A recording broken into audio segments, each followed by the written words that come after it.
الحمد للہ رب العالمین والصلاة والسلام علی خاتم النبیین۔ احباب، آج جو حدیث مبارک آپ کے سامنے پیش کر رہا ہوں، اس کا عنوان ہے اہل بیت اطہار رضی اللہ تعالی عنہ۔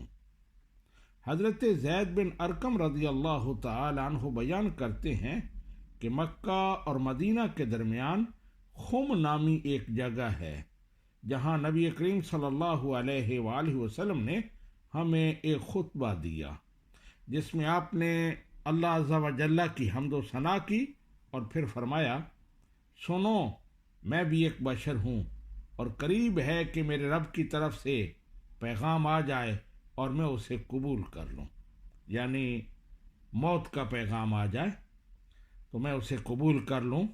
میں تمہارے پاس دو چیزیں چھوڑے جا رہا ہوں، اولہما کتاب اللہ فیہ الہدی والنور فخذوا بکتاب اللہ واستمسکوا بہ فحث علی کتاب اللہ ورغب فیہ۔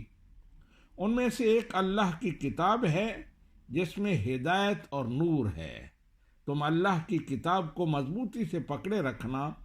آپ نے کتاب اللہ کے بارے میں لوگوں کو خوب ابھارا اور اس کی رغبت دلائی۔ پھر آپ صلی اللہ علیہ وآلہ وسلم نے ارشاد فرمایا، وَأَهْلُ بَيْتِي أُذَكِّرُكُمُ اللَّهَ فِي أَهْلِ بَيْتِي، دوسرے میرے اہل بیت ہیں اور میں اپنے اہل بیت کے بارے میں تمہیں اللہ سے ڈراتا ہوں۔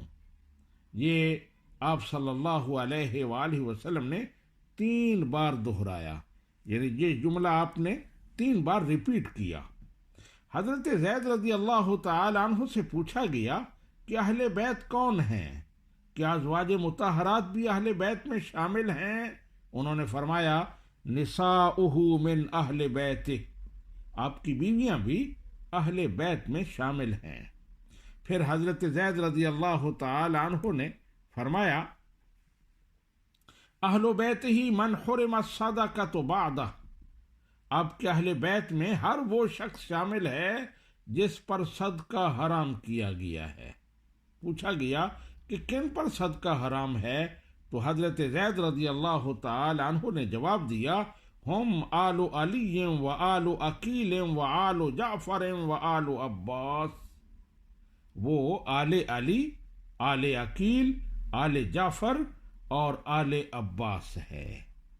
تو یہ مسلم شریف کی حدیث ہے اور اس کا نمبر ہے 2408۔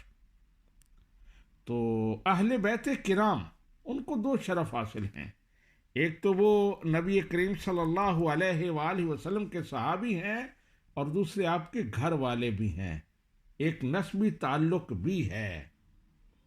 اور جب صحابہ کرام کا ذکر ہوتا ہے تو اس میں اہل بیت کرام آٹومیٹیکلی شامل ہوتے ہیں، لیکن خصوصیت کے ساتھ اہل بیت اطہار کا ذکر الگ سے بھی ہوتا ہے۔ یہی وہ خانوادہ ہے جسے اللہ سبحانہ و تعالیٰ نے ہر طرح کی نجاست اور گندگی سے پاک اور صاف بنایا ہے۔ اہل بیت اطہار سرچشمہ مناقب اور منبع فضائل ہیں اور عزت و شرف کے اوج ثریا پر فائز ہیں۔